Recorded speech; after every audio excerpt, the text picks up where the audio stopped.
In order to test her boyfriend's loyalty, the woman hid in the secret room of her home. All the mirrors in this room were double-sided mirrors, but she could only see the outside from the inside. After waving goodbye to her bestie, Xiaoyan began a long wait inside. Not knowing that she had already fallen into her bestie's trap, Xiaoyan looked around curiously in the secret room and found that there was no signal on her mobile phone inside. Fortunately, she bought a lot of snacks in advance. At least she didn't have to go hungry now.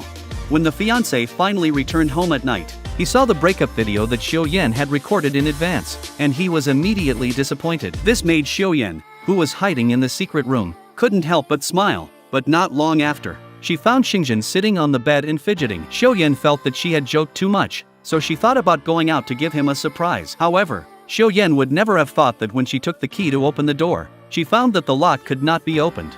Seeing Xingjian washing his face, Xiaoyan wanted to knock on the glass to attract his attention, but there was no movement on the other side of the glass. It was not until then that Xiaoyan felt the crisis. She turned to pick up her cosmetics and continued to smash the glass. However, the glass was not broken, but her hand was accidentally injured. At this moment, she felt very desperate. The only one who knew she was here was her best friend Miju. Fortunately, there were expired instant noodles here. Xiaoyan took out the noodles and kept washing the mold on them with a toothbrush. Finally, she didn't have to go hungry tonight.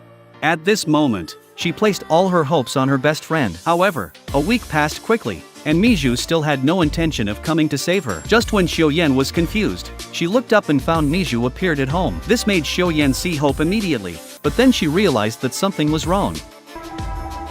잘 지내고 있어? 너 우리 집에 어떻게 들어온 거야? 나 취했어. 현진 씨가 자꾸 술 먹여서 그래.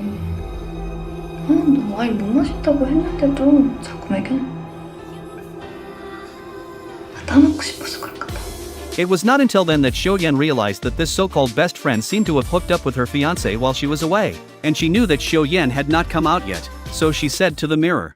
많이 화났고 많이 놀랐지. Hearing this, Xiaoyan panicked and quickly knocked on the pipe below with her hands, but when Miju saw the vibration on the water surface, she just smiled disdainfully, because she had something more important to do next.